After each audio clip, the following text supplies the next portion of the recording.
My feet, I miss a beat from my seat. Don't care, get off my back. I make a sound, I wash it down, round, so round. Get off, don't touch my stack.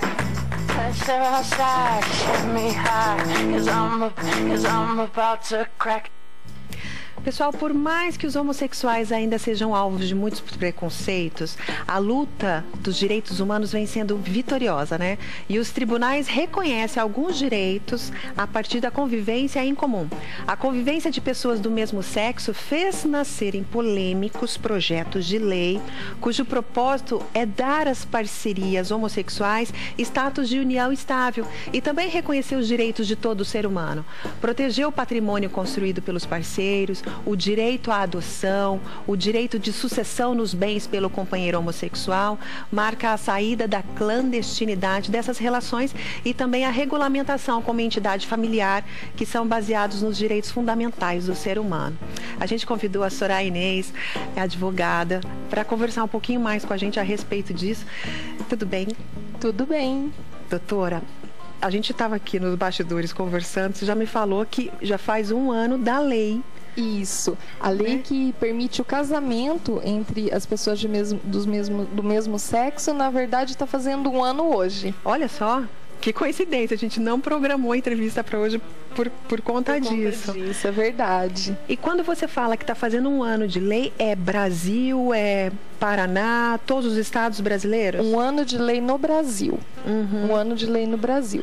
Porque, na verdade, Lu, as leis, elas têm que acompanhar o comportamento das pessoas, né? Conforme o comportamento das pessoas vão mudando, então algumas leis, elas deixam de existir e outras leis têm que surgir, né? A gente pode dar como exemplo o divórcio. Até 1977 não existia o divórcio. A pessoa casava, tinha que ficar em tese, no papel, casado o resto da vida. Nossa, gente. Né? Então muita gente casava em outros países, ia embora, porque tinha o sonho de se casar novamente. Então, a partir de 1977, aí surgiu, né, a lei do divórcio e a pessoa podia divorciar.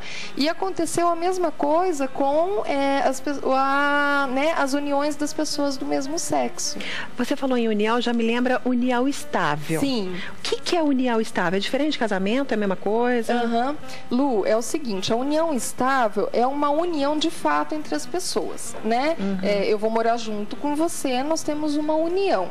Essa união de pessoas do mesmo sexo, ela é reconhecida desde 2011, quando o Supremo Tribunal Federal reconheceu, né, que as pessoas do mesmo sexo tinham o direito de ter uma união estável, de ser um casal. Que não seria o casamento. Que ainda não é o casamento. O casamento está fazendo um ano hoje. Entendi.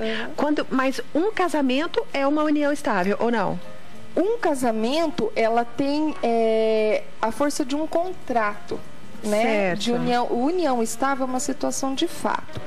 Em 2011, o Supremo Tribunal Federal entendeu que as pessoas do mesmo sexo que moravam juntos, elas poderiam ter uma união estável reconhecida por lei. Quer dizer, aquela situação de fato delas era reconhecida por lei. Por quê? Porque a Constituição Federal, ela diz que as pessoas não podem ser discriminadas de qualquer forma no artigo 5º.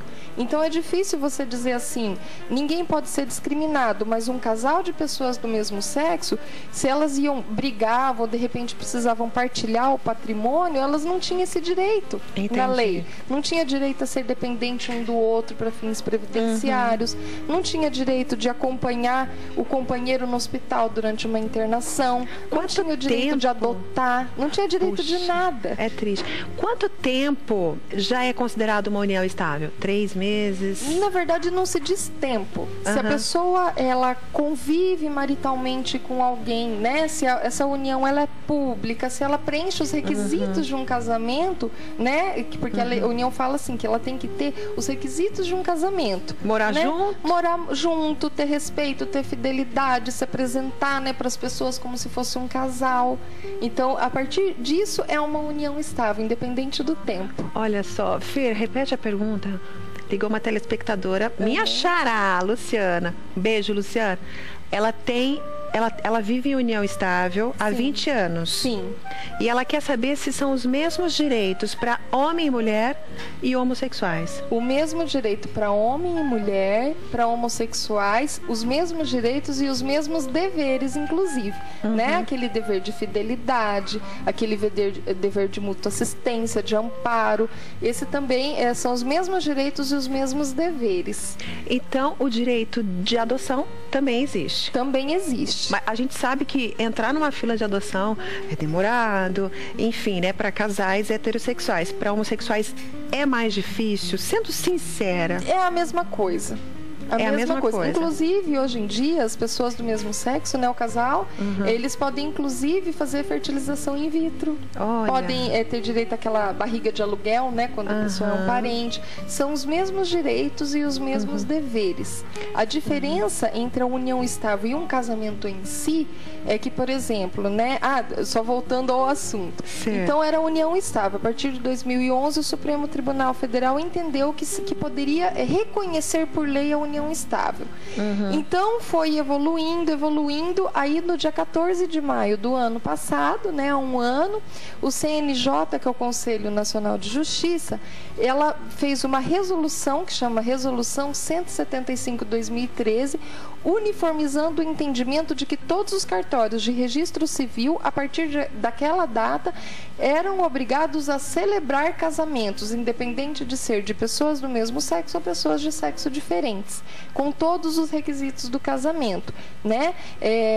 Direito ao sobrenome do marido ou da esposa, direito de uma certidão de casamento, direito de um pacto antinupcial, como é que vão ser nossos bens. Então, isso é muito importante, é uma vitória enorme.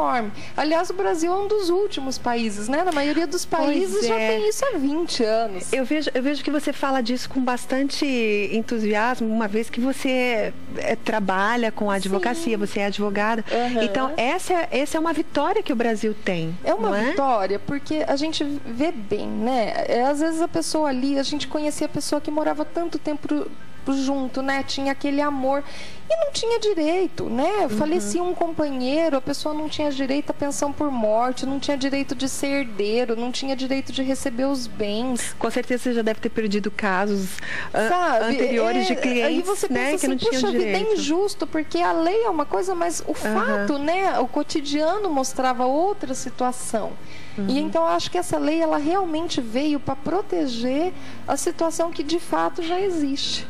Né? Olha só, e tem muita gente que não sabe ainda que existe essa proteção da lei. Então, procura o seu advogado, né, Soraya? Sim. Se informa. E não fica triste, não, aí, se você tem o seu parceiro, a sua parceira, porque eu acredito que cada um tem a sua liberdade de expressão. Sim, é verdade.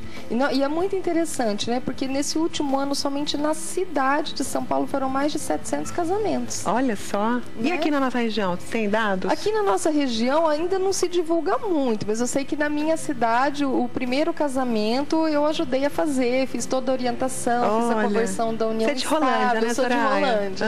Então foi muito interessante, assim, você vê a alegria, né, do casal, de realmente poder reconhecer a situação deles, né, de ter uma certidão de casamento. Olha, agora eu sou casado e esse é o meu companheiro, é o sobrenome dele, é o sobrenome que eu uso, né, ter direito a adotar uma criança. Nossa, isso é muito bom. E olha, eu sei que existem pessoas conservadoras que devem, né, de repente está tampando os ouvidos para essa entrevista por uma questão religiosa, mas eu te digo para você abrir os seus olhos para o ser humano, independente das suas crenças. Tá bom? Doutora, adorei. Eu que agradeço. Foi um prazer te receber. Estou à disposição e sempre que puder eu venho com certeza. Obrigada. Olha, os direitos dos homossexuais é necessário, viu? E é necessário você prestar atenção aos grupos sociais que sofrem diariamente o preconceito de ter feito uma escolha, uma opção sexual que lhe é permitido de acordo com o seu direito à liberdade e direito à vida privada. O direito máximo, ao meu ver, do ser humano é o direito à liberdade, que deve sempre ser garantido onde o ser humano é livre para escolher a melhor forma de viver a sua própria vida. Tá bom? Daqui a pouquinho eu volto com o Dr. Paulo Guilherme falando da espinheira santa. Faz bem para a saúde, para o estômago. Já, já.